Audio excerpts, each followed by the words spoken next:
नमस्कार विद्यार्थी मित्रों, नूतन एज्युकेशन चेनल आपनु हार्दिक स्वागत करे छे। आपणे धोरण 9 गणित प्रकरण 10 वर्तुळनी अंदर आज आपणे आगळ मुद्दो जोईशुं अने ए मुद्दो छे वृत्तीय बिंदुओ अथवा चक्रीय बिंदुओ। आपणे जे आगळना विडियोमां प्रमेय 10.9 जोयुं हतुं के एक ज वृत्तखंडमां खूणा समान होय छे। ओ केन्द्रित वर्तुळ एमां लघुचाप AB केन्द्र आगळ आंतरेलो खूणो APB अने AQB छे। तो आपणे जोयुं हतुं के खूणो APB बराबर खूणो AQB।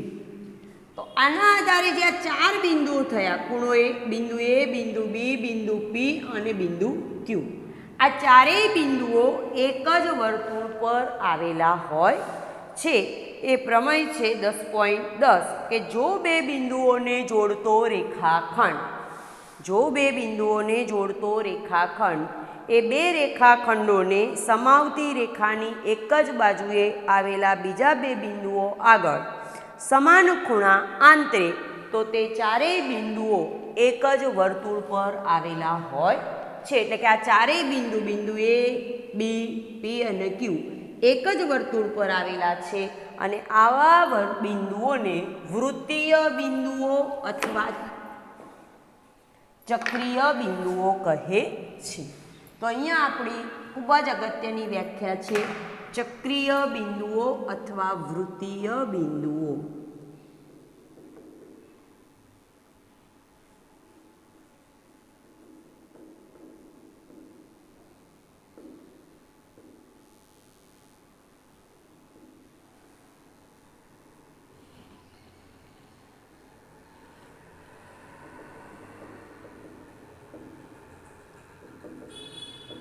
तो एक ज वर्तुळ पर आवेला बिंदुओने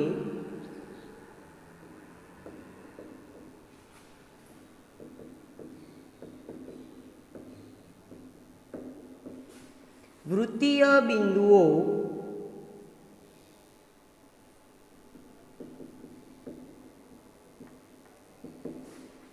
अथवा चक्रीय बिंदुओ कहे छे। एक ज वर्तुळ पर आवेला बिंदुओने वृत्तीय बिंदुओ अथवा चक्रीय बिंदुओ कहे छे।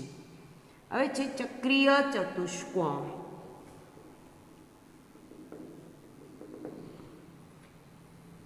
तो एक ज वर्तुळ पर जे चार बिंदुओ आवेला छे अने एमांथी जो चतुष्कोण दोरवामां आवे, धारो के चार बिंदु है ABCD, आ चारे बिंदु में पसार थतो एक चतुष्कोण दोरवामां आवे तो आवा चतुष्कोण ने चक्रीय चतुष्कोण कहेवाय छे।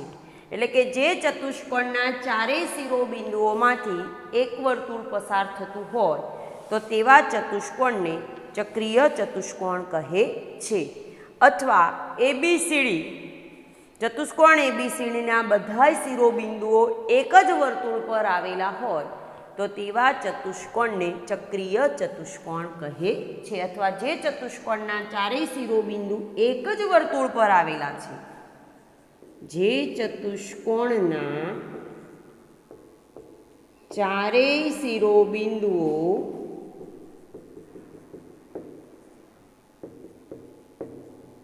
एक ज वर्तुळ पर आवेला छे तेवा चतुष्कोणने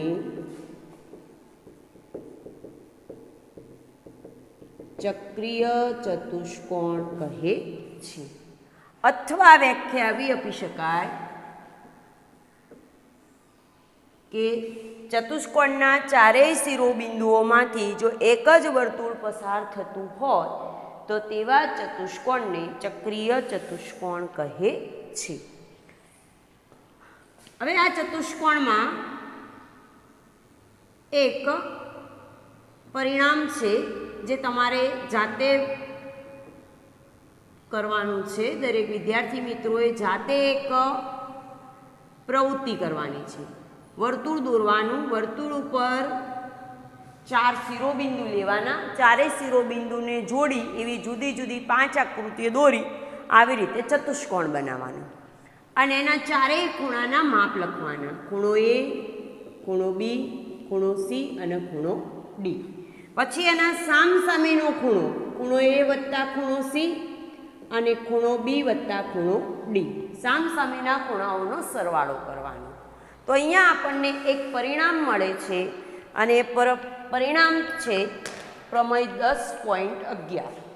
એ પરિણામ છે પ્રમેય 10.11 કે જે ચક્રીય ચતુષ્કોણના સામસામેના ખૂણાઓના માપનો સરવાળો 180 થાય છે.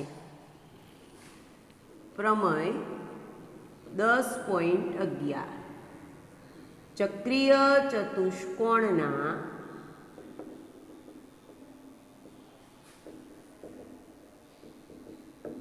સામસામેના ખૂણાઓના માપનો સરવાળો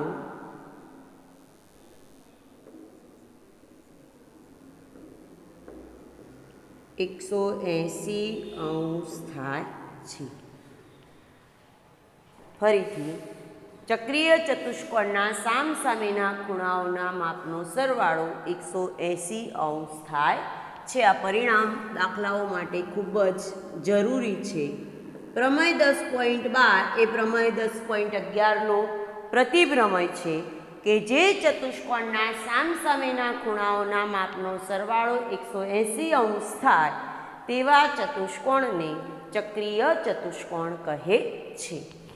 જે ચતુષ્કોણના સામસામેના ખૂણાઓના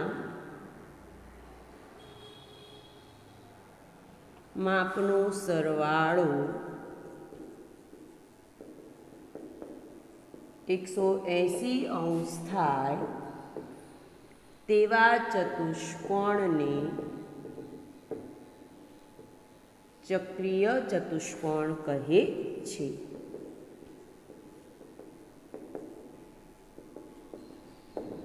તો ચક્રીય ચતુષ્કોણમાં પરિણામ બને, કઈ આકૃતિ આપી છે, આકૃતિમાં ચતુષ્કોણ ABCD ચક્રીય ચતુષ્કોણ છે. તો 10.11ના આધારે પરિણામ બને ખૂણો એ વત્તા ખૂણો સી બરાબર 180 તથા ખૂણો બી વત્તા ખૂણો ડી બરાબર 180 થાય છે. આ પરિણામ દાખલા માટે ખૂબ જ જરૂરી છે કે ચક્રીય ચતુષ્કોણનો મુદ્દો આપણે અહીંયા આખો લીધો કે વૃત્તીય બિંદુઓ, એક જ વર્તુળ પર આવેલા બિંદુઓને વૃત્તીય બિંદુઓ અથવા ચક્રીય બિંદુઓ કહે છે. ચક્રીય ચતુષ્કોણ કે જે ચતુષ્કોણના ચારેય શિરોબિંદુ એક જ વર્તુળ પર આવેલા હોય તેવા ચતુષ્કોણને ચક્રીય ચતુષ્કોણ કહે છે. અથવા જે ચતુષ્કોણના ચારેય શિરોબિંદુઓમાંથી એક જ વર્તુળ પસાર થતું હોય તો તેવા ચતુષ્કોણને પણ ચક્રીય ચતુષ્કોણ કહે છે. પ્રમેય 10.11 કે ચક્રીય ચતુષ્કોણના સામસામેના ખૂણાઓના માપનો સરવાળો 180 થાય છે. પ્રમેય 10.12 એનો પ્રતિપ્રમેય છે કે જે ચતુષ્કોણના સામસામેના ખૂણાઓના માપનો સરવાળો 180 થાય તેવા ચતુષ્કોણને ચક્રીય ચતુષ્કોણ કહે છે. અહીંયા આપણે એક દાખલો જોઈએ છીએ.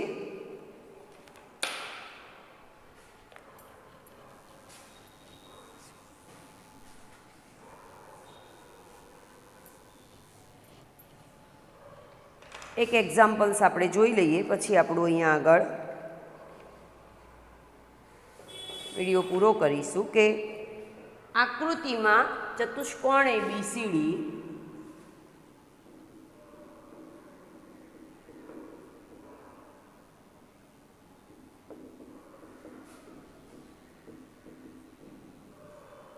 ચક્રીય ચતુષ્કોણ છે.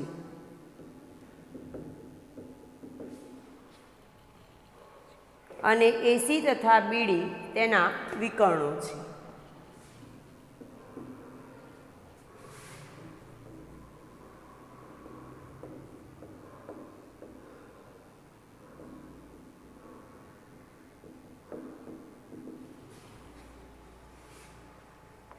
જો ખૂણો ડીબીસી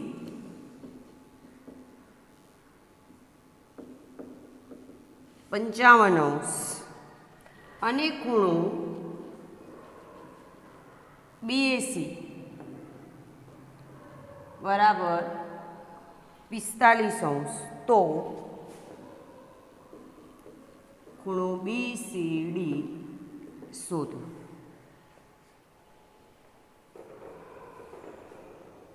પહેલા આપણે આકૃતિ દોરીએ. ચક્રીય ચતુષ્કોણ એટલે એના ચારેય શિરોબિંદુ એક જ વર્તુળ પર આવેલા હોય. તો અહીંયા કેન્દ્રિત વર્તુળ લઈએ છીએ.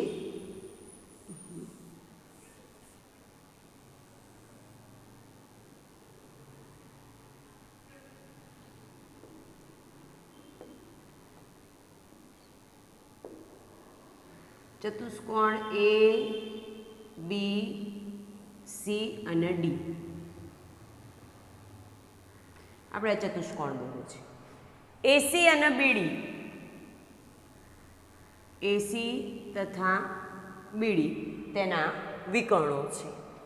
ખૂણો ડીબીસી, ખૂણો ડીબીસી એટલે આ ખૂણો 55° છે. ખૂણો બીએસી, ખૂણો બીએસી આ ખૂણો 45° છે. તો ખૂણો બીસીડી, ખૂણો બીસીડી એટલે આખો આ ખૂણો શોધવાનો છે. હવે આ 55° આપ્યો છે, આ 55° આપ્યો છે, આ 45° આપ્યો છે. આ ખૂણો કોની સાથે જોડાયેલો છે એ રીતે આપણે જોવાનું કે અહીંયાથી બીસી અને અહીંયાથી આપણે જોઈએ બીડી, તો એ જીવા ડીસી એટલે કે લઘુચાપ ડીસી સાથે સંકળાયેલો છે.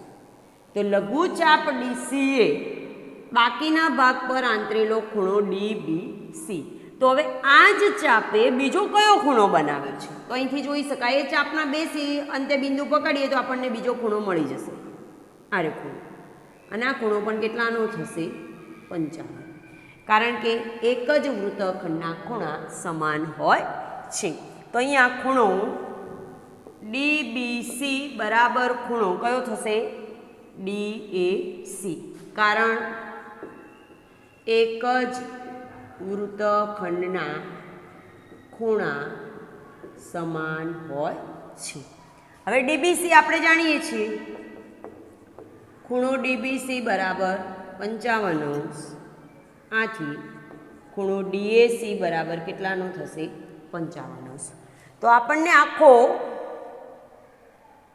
આખો ખૂણો બીએડી મળી ગયો.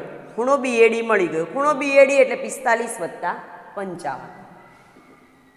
ખૂણો બીએડી બરાબર 45° + 55° એટલે કેટલા થશે? 100°. 45 + 55 એટલે થશે 100°. હવે ખૂણો એ અને ખૂણો સી જે ચક્રીય ચતુષ્કોણના સામસામેના ખૂણા છે અને સામસામેના ખૂણાનો માપનો સરવાળો 180° થાય છે. તો આ સી શોધવું હોય તો 180 માંથી આ બેનો સરવાળો શું કરવો પડે? બાદ કરવો પડે. તો હવે ખૂણો બીએડી વત્તા ખૂણો બીસીડી બરાબર 180°, કારણ કે ચક્રીય ચતુષ્કોણના સામસામેના ખૂણા, ચક્રીય ચતુષ્કોણના સામસામેના ખૂણા. તો બીએડી આપણે શોધી નાખ્યો છે 100, બીસીડી આપણે જાણતા નથી, શોધવાનું છે, બરાબર 180. ખૂણો બીસીડી બરાબર 180, આ વત્તા 100 ને આ બાજુ લઈ જઈશું તો જશે -100, એટલે ખૂણો બીસીડી બરાબર આવશે 80°. ખૂણો બીસીડી બરાબર જવાબ થશે 80°. તો આ જ રીતના દાખલા આપણે આગળના પિરિયડમાં જોઈશું. Thank you very much.